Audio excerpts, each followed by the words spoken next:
way. It's either the truth or never the truth, or falsehood. But this is the truth. We are people's representatives. And how could someone say or rule in the Court of Appeal that we leave Parliament in such a manner because we don't subscribe to party ideologies? The ruling is very positive. One, it builds the culture of constitutionalism in our country. It builds the jurisprudence. But also, more important than anything, it builds institutions. It is giving independence. And the Prime Minister of Rwenzururu Kingdom, Rwenzururu, was this morning picked up by the police from his Kasese office. Sources told NTV that the arrest is in connection to the tribal clashes in the area that have left a number of people dead. The Kasese RDC, James Mwesije, confirmed the arrest.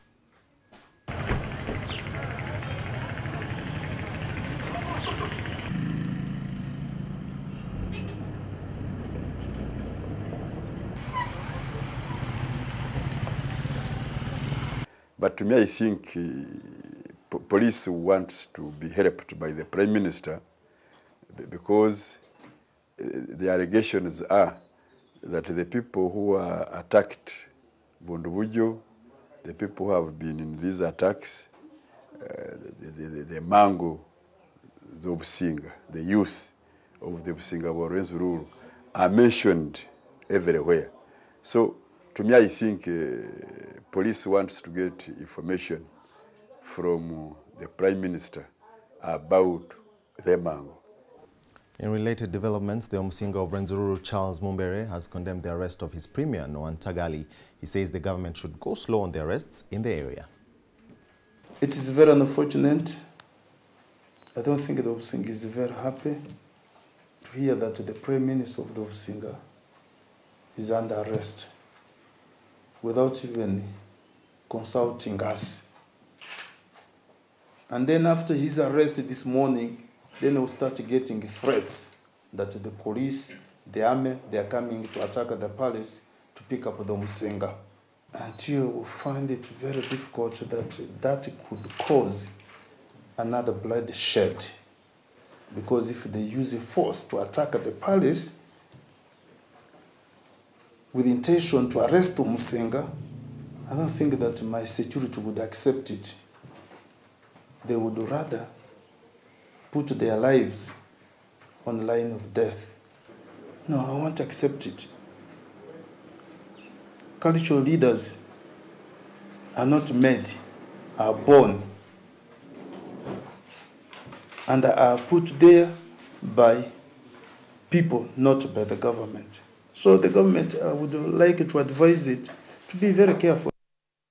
12 suspects have been arrested in Toroko district after they were found with spears, machetes and iron bars. The army spokesperson of the 2nd Division, in a security briefing in Fort Portal this morning, warned the locals to avoid moving in a group as a means of protection from any attackers. People still think they can continue to come and cause mayhem. Last night, for example, in Toroko district, 12 people were arrested by a joint patrol of Uganda People's Defense Forces and the Uganda Police. These people were found with weapons similar to those that were used in the attacks last weekend. They had 3 spears, they had 5 pangas, they had iron bars and hammers. And we think they had an intention of also attacking either one of the police stations or a village nearby, Karugutu. Parents to make sure that their youths do not go into subversive actions, especially which are related to genocide. We have made reinforcements in all our deployments, both the Uganda People's Defense Forces and the police. So in the communities where people are trying to mobilize themselves into guard groups or into defense individual village or county or sub-county defense mechanisms, that one we don't agree with it. We want to ask them instead to keep volunteering information to the established security forces. There's this challenge of witchcraft, witch doctors in this region and beyond, where they are telling our people to smell. Many girls, actually out of every 4 girls you see on the streets, one of them has had a baby at 18 years. And this is very worrying, because once such girls get pregnant and have a baby at that teenage age, they are likely to have many consequences. Their health is in danger, because usually these girls give birth to low weight babies. They usually get stillbirth. They get the fistula, which is the hole in the vagina, where they keep leaking, and in most cases, in case they go into marriages, their marriages come to an end. So this is why we are coming out to call out to people, to call out to the communities, to let the girls be girls. Because once a girl gets pregnant, this is becoming dangerous not only to the girl, but to the family, the community, and the nation. So this is why we are launching this campaign. We are working together with UNFPA, which is the United Nations Population Fund, to support this campaign. Okay, and we do know that teen pregnancies are on the rise. What is being done? What can be done to prevent them? Other than the campaign that we are undertaking, we have a number of activities, because this is spelled out in our health strategic and investment plan, where we are emphasizing 4 components in the reproductive health. And one of these components is the adolescent health, adolescent girls, where we are putting out messages. Actually, other than this campaign, there are a number of messages that we have been conducting. So now we are going to intensify in the multimedia campaign that we are talking about under this campaign. So we are going to work closely with a number of media, radio stations, television stations, to see that they reach out to the publics that we want to target. We are not only targeting the young girls, we are targeting the entire community, because these girls are not alone. These girls are being made pregnant by mature men, very mature men who really don't see the problems that the girls might face in the end. So we are also targeting those. We are targeting schools. We have a number of activities that we've put aside to be implemented in schools. And with this, we are liaising with the Ministry of Education and Sports to ensure that some of these activities we are working with are implemented in schools. All right. And is it just the teen pregnancy that you're looking into? Because we're aware that, you know, these girls also get STDs, sexually transmitted diseases. Are you looking into that as well? Yes, we're not only looking at teenage, the pregnancies alone. We are looking at all those sexually transmitted infections that these girls are likely to get. So other than that, other than the multimedia campaign, we are also going to establish youth camps in the different communities, where we are going to bring youth to deliberate and talk about issues to do with pregnancies and other reproductive issues that affect them. You earlier talked about these girls getting fistula and such. What sensitization is being done for fistula and issues such as family planning? We have a number of information IEC materials, information educative and communication materials that are focusing on those particular issues. For example, for fistula, for these girls, we are calling out to them that in case you have a fistula, or we detail what encompasses a fistula. In case you see anything coming out of you, report to health facility. We are calling out to all these girls to report to health facilities in case they see such. For family planning, we are putting up camps in schools. We are also putting up camps in the various health facilities, and we are also going to conduct outreach programs in the community, so that these girls go and they are able to receive information about reproductive health and basically about family planning. We are not encouraging girls to go and get family planning, but just in case they involve themselves into these sexual activities, then they need to go on family planning. But our call out there is to desist and not to engage in sex. What do you hope to accomplish at the end of the 12-month national campaign? We hope to see a reduction in teenage pregnancies. We also hope to see more youth, more adolescents sensitized about reproductive health issues. All right, thank you very much, Rukia. I have been speaking to Rukia Nakamate, Public Relations Officer in the Ministry of Health. Let's take a short break. We'll be back shortly.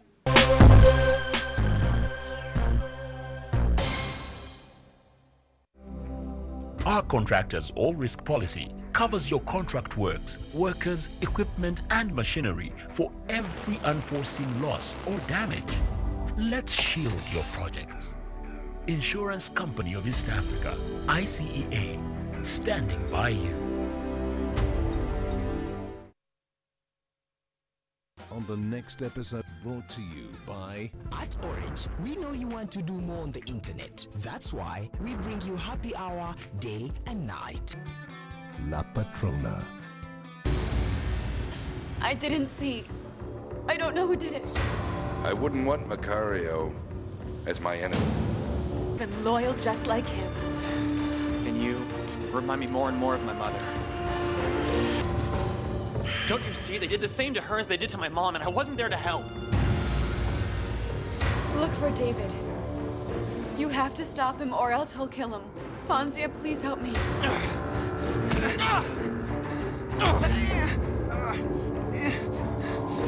I'll kill you, you bastard!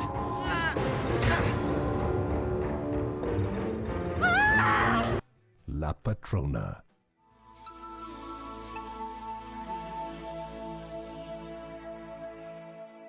You can download movies at the lowest prices and never fast from Orange. Dial *133# to buy a data bundle. Happy hour changes with Orange. Today changes with Orange.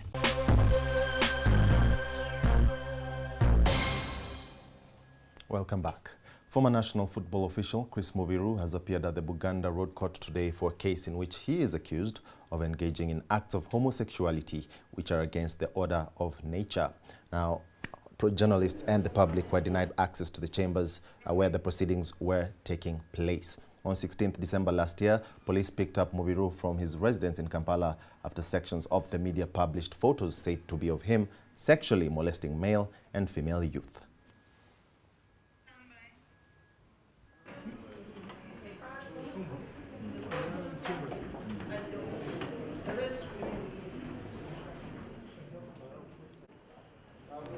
The Uganda Insurers Association has donated 5 million shillings towards the medical expenses of Francis Chigundu, currently admitted at Case Clinic. 1-year-old Chigundu has been on life support for 5 months, suffering from respiratory problems and paralysis. It costs 1.5 million shillings daily to keep him on life support. Francis? Hello. Hello. How are you? Insurers Association and Liberty Life. Thank you very We'd much. like to hand over 5 million shillings Thank you very much. for Francis Chigundu. The Uganda Insurance Association has donated 5 million so far for the bill of Chigundu.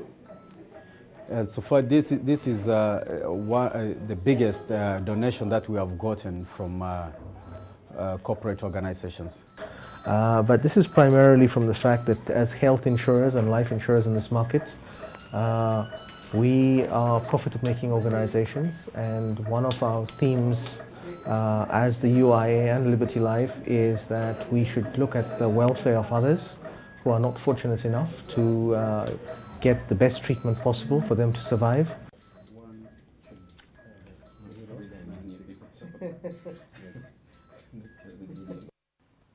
Permanent Secretary in the Ministry of Gender, Labour and Social Development, Pius Bigirimana, has cautioned against politicization of the Youth Livelihood Program. The PS, who was giving an update of the program here in Kampala, asked stakeholders and implementers not to consider political and religious affiliation when giving out money to the youth for development. Bigirimana says the implementation of the program is moving at a good pace 6 months after it was launched. The ministry has financed 1,563 youth group projects to the tune of 11.4 billion shillings. At least 20,000 youth from the 27 districts have benefited under Phase 1. The remaining 85 districts will be served in the second phase of the program. The Youth Livelihood Program was conceptualized and put in place with a program objective. The program objective is to empower the youth, to harness their socio-economic potential and increase self-employment. This program is not based on any political party. It's not based on any religious affiliation. It is not based on any tribal consideration. it is a program for all the young people in this country. The success is actually more than we anticipated. We had set a target of having 1,000 projects approved up to June.